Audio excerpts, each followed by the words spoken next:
A pontoon boat with oars like this. These oars do not float. Believe me, if you drop them in the lake, they're gone.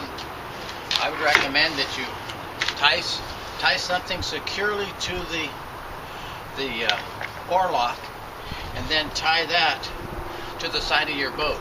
If the oar falls over, you still don't lose it, because it'll just be hanging there, and you pick it up and bring it back in.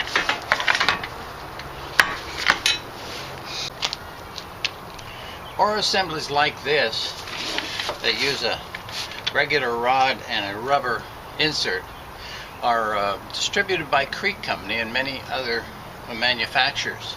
Before you put this in here, you want to spray this with olive oil or some other cooking oil very well, and then slide it down inside.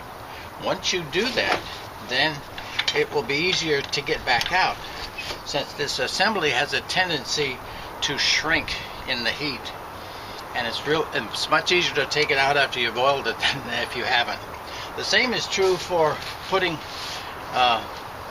some of the parts of the pontoon boat together. It helps if you spray the two assemblies before you slide them together, and they'll stay together that way, and it'll make it easier to take it apart. Once you've got your pontoon boat assembled for the first time, you'll want to pay particular attention to where this frame is oriented on the pontoon boat. It's important that the weight be totally centered on the pontoons, so the boat will sit perfectly horizontal in the water. The seat is a little off-center, and most people measure from the ends of the frame itself to the end of the pontoon. This doesn't work so well, and I'll show you why. Now you can see with the accessories added, your oars and the pockets used to store your equipment, and your lunchbox, and perhaps an anchor, and even a fish finder. All these things will distribute the weight, cause the weight to be distributed a little bit differently. So once you get it on the lake, that's the main thing, first thing you want to do is move out from shore a short ways and have someone check to see if everything is level.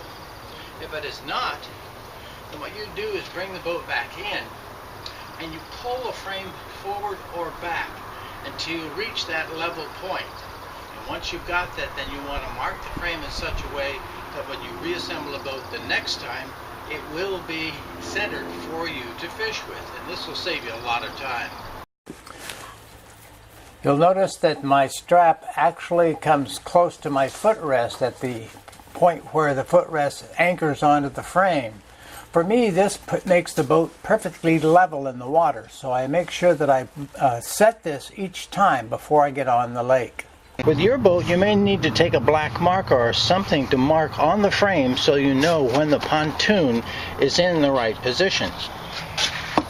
If you load your pontoon boat up before you leave, put it on a trailer and head for an altitude location, you must make sure that you don't blow your pontoons all the way up. You must leave air in them. As you go up in the altitude, the air inside the pontoons will expand. If they expand too much, the bladder will explode and the pontoon can be damaged. So give yourselves plenty of room for the air to expand.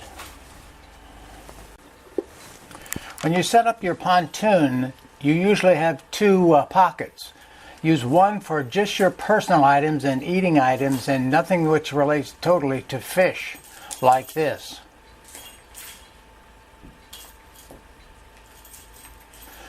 Take the other one and load it with all your fly equipment and things which do pertain to fish.